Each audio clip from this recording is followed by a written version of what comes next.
सब बहन भाई हमारी तरफ से हाथ जोड़कर राम राम राधे राधे। आपको एक भागवत मातम सुनाने जा रही हूँ। राम राम। जिसके सुनने से सब पाप नष्ट हो जाते हैं और ज्ञान प्राप्त होता है, भगवान की भक्ति प्राप्त होती है और इस संसार के प्रति वैराग्य प्राप्त होता है। श्री गणेश साई। पाप करने से में मनुष्य जितना सावधान होशियार रहता है उतना पुण्य करने में नहीं रहता है। पाप प्रकट हो गया तो जगत में अप्रतिष्ठित होगा ऐसा सोचकर पाप को एकाग्रचित होकर वह करता है और इसी कारण से अंतकाल में उसे पापों की याद आती है। इसी से अंतकाल में भी जी घबराता है और उसे अपने किए हुए पाप प्रत्यक्ष दिखते हैं।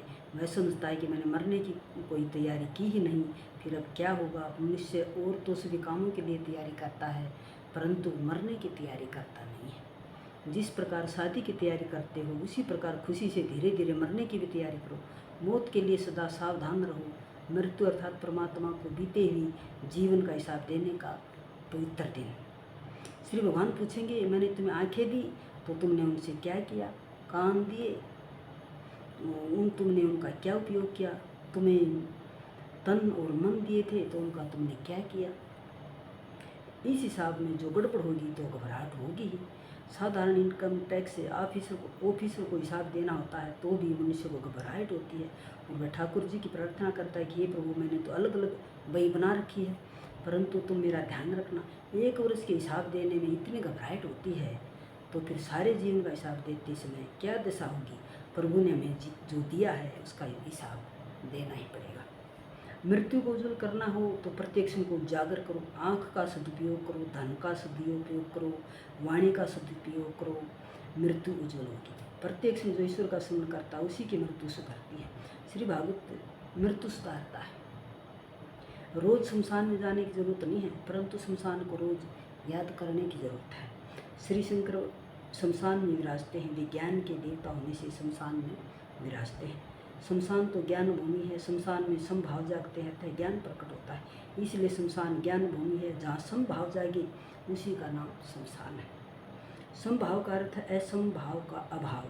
समभाव ईश्वर भाव है।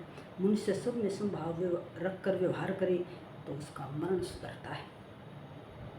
सर्व में समभाव ईश्वर भाव जागे तो जीव दीन बने, दैन्य भाव आए। परमात्मा को प्रसन्न करने का साधन भी दैन्य भाव ही है। मनुष्य को अमर होना है। श्रीमद् भागवत की कथा अमर है। अमर कथा का जो आश्रय लेता है वह अमर हो जाता है। राजा परीक्षित और सुखदेव जी अमर हैं। श्री भागवत की कथा आपको अमर बनाती है और भक्ति रस का दान करती है। भक्ति से ही मीराबाई द्वारकाधीश में, गौरांग प्रभु जगदीश में सदैव समा गई और अमर हो गई। भागवत की कथा सुनो तो अनायास ही समाधि लग जाती है। योग और तप के बिना ही श्री भगवान से मिलने का कोई साधन है तो वह है भागवत शास्त्र। भागवत के भगवान इतने सरल हैं कि वे सबके साथ बोलने को तैयार हैं जबकि वे तो किसी अधिकारी के साथ ही बोलते हैं। भागवत शास्त्र मनुष्य को निस्संदेह बनाता है। इस कथा में सब आ जाता है। बुद्धि का परिपाक, ज्ञान का परिपाक, जीवन का परिपाक आदि हो जाने पर भगवान व्यास जी ने इस ग्रंथ की रचना की है। भगवान के नाम का जप करते हुए प्रेम से इस कथा का श्रवण करो, तुम निस्संदेह हो जाओगे। भागवत नारायण स्वरूप है, परिपूर्ण है। इसके श्रवण से आस्तिक को मार्गदर्शन मिलेगा और नास्तिक होगा वह आस्तिक बनेगा। श्री सुखदेव जी जैसे आत्माराम मुनि ने सर्वस्व छोड़ा परंतु वे भी इस कथा को नहीं छोड़ सके।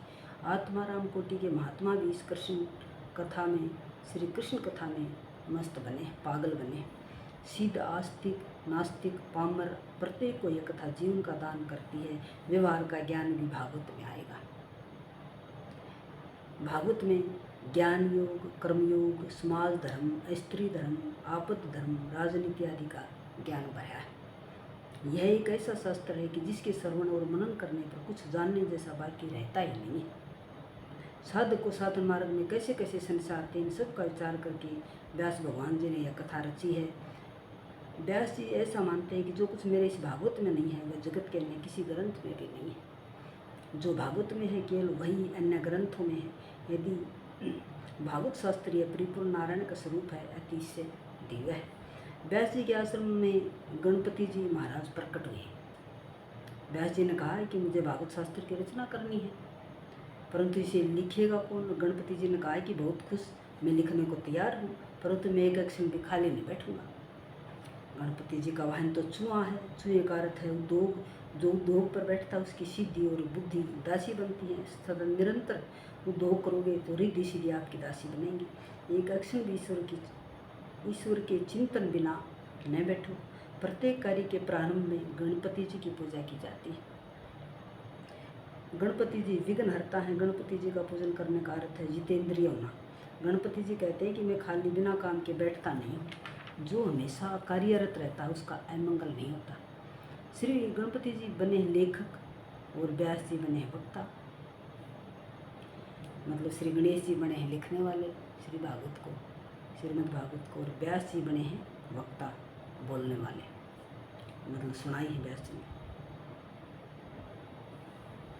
श्री गणपति जी ने कहा कि मैं तो एक क्षण भी खाली नहीं बैठूंगा, आपको 24 घंटे कथा कहनी होगी। तो व्यास जी ने कहा कि मैं जो कहूँ वह योग्य है या अयोग्य, उसका पहले विचार करें कि मैं जो कुछ कहूँगा सुनाऊँगा उसको पहले विचार करके करना है आपने, और विचार पूर्वक लिखें। जो विचार करके पूरा समझ के जब लिखना है आपने। 100 श्लोक हो जाने पर व्यास जी एक ऐसा कूट श्लोक कह देते थे कि जिससे गणपति जी को विचार करने में समय लग जाता था, और इतने समय में व्यास जी अपने दूसरे काम पूरे कर लेते थे। बोलो श्री गणेश भगवान की जय, भागवत महात्म्य की जय, भागवत महापुराण की जय। तो आपको ये सुन के बहुत अच्छा लगेगा, बहुत आनंद आएगा। आप रोज एक दिन सुनकर देखो तो रोज मन करेगा सुनने को। बोलो श्री भागवत महापुराण की जय। सब